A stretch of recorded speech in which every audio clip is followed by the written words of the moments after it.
ongoing debate about social class, it's crucial to differentiate between the working and middle classes, a task that Sir Keir Starmer has seemed to struggle with. Let's have a listen to what he thinks working class means.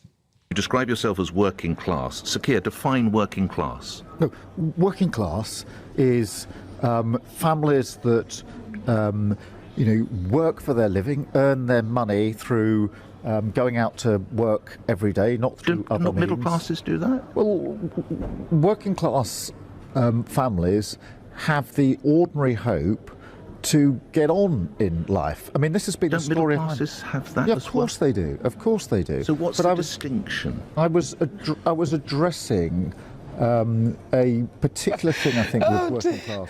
I love it, I love it. Well, doesn't the middle class do that as well? So basically, he says people who go to work, that was Sir Keir Starmer speaking on LBC a while back or so. So for the Great British Debate this hour, I'm asking, does Sir Keir Starmer understand the working class? After all, that's kind of who the Labour Party were meant to represent. Let's see what panel make of that. I'm joined by broadcaster and journalist Danny Kelly, and also broadcaster and author Christine Hamilton. Well, I mean, we couldn't stop laughing. That was Christine. broadcasting gold, wasn't it? Almost as good as does he know what a woman is? He, the woman. What do you think, Christine? Well, I think it's a totally outdated concept, isn't it? Working class. We all know what it used to mean. It's, you know, the people who worked in the steel mills and et cetera, et cetera. We all know what working class used to mean, but it doesn't any longer. It is an outdated concept. Obviously, I mean, Keir Starmer's definition. That's all three of us, for goodness' sake. We go out to work. You know, some people work from home, of course, but basically we're all working class. But what Keir Starmer is he is the political elite. And the division now is between the ordinary people and the elite. And Keir Starmer is definitely the elite, the woke liberal elite. He doesn't understand ordinary people, which is why he took the view that he did over Brexit. He didn't, and that's why the establishment was so horrified when Brexit happened, because they were so out of touch with what ordinary people felt. I mean, can you imagine Keir Starmer down at a working men's club? No. He's the sort of guy who would just to try and be down with the lads. He would order a beer, but he'd have half a pint. But he might argue that he grew up in a very working class household, so in his mind... Yes, but that doesn't make him working class. And I think people who just...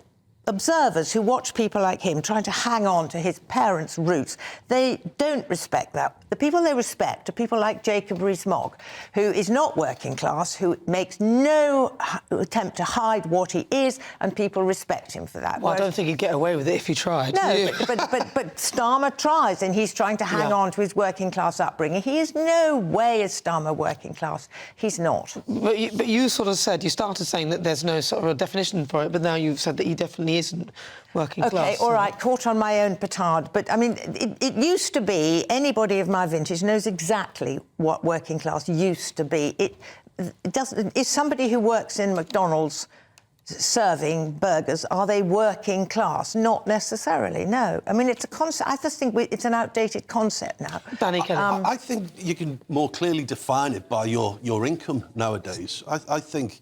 And you can almost geographically... parochially, you can define it by a location. So if you live on a council estate in the West Midlands and you're earning, and I'm just going to pluck a figure from thin air, but if you're a husband and wife and you're both earning, say, 23 grand each, and you live on a council estate in the West Midlands and maybe you're buying the council property, I think you're working class. I think I once was working class, but I don't think I am working class anymore based on that definition. I have my own business outside of the BBC. Oh, the BBC. No, here we go. I don't work for them anymore. I have my own business. You don't. I do my broadcasting as well. So I don't think I'm working class, but I was definitely at one point working class. Without I was a chef working 60 hours a week at a hotel earning a pittance. And I was living with my mum and dad, and I would say that at that point I was working class. Now, because of my success and hard work and toil, I have taken myself out of that class, and I definitely don't live in an area which I just described. Well, and my income would preclude me from that. But it's very fluid now. It used to be absolutely obvious you were working class, middle class, upper class. Now the boundaries are very, very fluid. And yes, the sort of person you've described would possibly be working class. I just think it's an outdated concept. Well, I don't think it is. I don't think it's an outdated concept, because I'll read the dictionary definition. The social group consisting primarily of people who are employed in unskilled or semi-skilled manual or industrial work. Now, there are still people who do unskilled, semi-skilled or manual or industrial work, and that does exist as a category, I believe, and it's like the blue-collar, white-collar workers, that sort of thing, and I think he should have been able to come up with some sort of definition that was more realistic, and I think that's the crux of why he doesn't connect with his grassroots of his party, because he doesn't know what it is or what it stood for to begin with. I think he's almost confused. May I just address what you've said? I think you've hit the nail on the head, because the one thing he didn't want to say was the word unskilled. Because one man's unskilled definition is another man's definition of being highly skilled. So an unskilled, let's just say semi-skilled, you can be a cook in a school and you could be classed as unskilled or semi-skilled. Now, for Sir Keir Starmer, a Knight of the Realm, to disparage you demographically by calling you semi-skilled or skilled, you would say, hang on, Keir, although I'm a cook, I am highly skilled. Yeah. And that's what he didn't want to say. Well, I absolutely agree, because he... Well, how's he going to run a country if he's not going to be honest and straightforward? Good question. Because that is what the working class and people like you and I are waiting for. And if he's going to keep dancing around the edges, then I'm afraid he can dance off. But this show is nothing without you and your views. Let's welcome our great British voices onto the show, their opportunity to tell us what they think about the topics we're discussing. I've got three of you. I'm going to start with Adrian Gell in Shropshire. Adrian Gell, what do you think about Sir Keir Starmer? It's people who work, people who work, people who work. Well, I mean, like all champagne socialists, I doubt he has any idea anymore of what the proper working class is.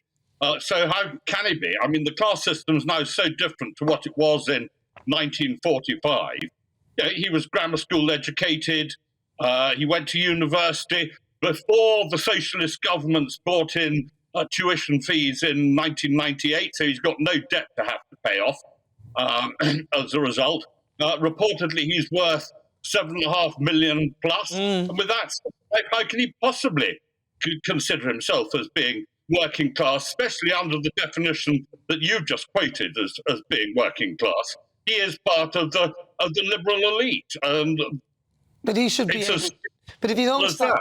Well, if he's asked a simple question like that, though, he should be able to give some sort of definition as to what it may mean to a lot of people, because we haven't given up on the definition. David Baum in Watford. The definition I always remember of working middle and upper class was John Cleese, Ronnie Barker, Ronnie Corbett, up, down, etc. The exact definition is anyone that's working is working class. But unfortunately, Keir Starmer and the liberal elite have actually forgotten all about what the man up north, as they used to say, thinks. They're not interested in half the things that they're talking about. What they're interested in is who's going to deal with immigration, who is actually going to make things happen. People can't forget that Keir Starmer still doesn't value what people voted for in the referendum. So how can anyone think he values their whole input? He's a fence sitter who's getting more and more splinters trying to avoid the truth. Yeah. All right, let's go to Philip Hoyt in Hertfordshire. Hi, Nana. Can't hear you. Sorry, Nana. People have to remember is... Sorry, carry on, Philip. OK, thank you. Yeah, what people have to remember is that the working class have lost interest in the Labour Party because they've realised that it's the Labour Party's interest to keep them low paid. Because as long as they're low paid, they've got aspirations, excuse the voice, I'm sorry, I've got a terrible cold. They've got aspirations to move up, which is obviously what the Tories always said, and Margaret Thatcher actually did that. She took lots of people out of the working class and they had aspirations to become middle class. So now the problem is, because Labour have lost some, they've caught on, the working class have caught on to the Labour lie. So now that's the reason they want to bring so many immigrants in, because they haven't caught on yet. And as long as they can do a vote, Keir Starmer will be happy. I think he's lost touch with the people who are working class, and there are many people who would class themselves as working class, in particular many up north who would say that, and that's why he's probably lost the red wall and the blue wall as well. David Baum, thank you very much in Watford. Philip Hoy, Hertfordshire, and also Adrian Gell.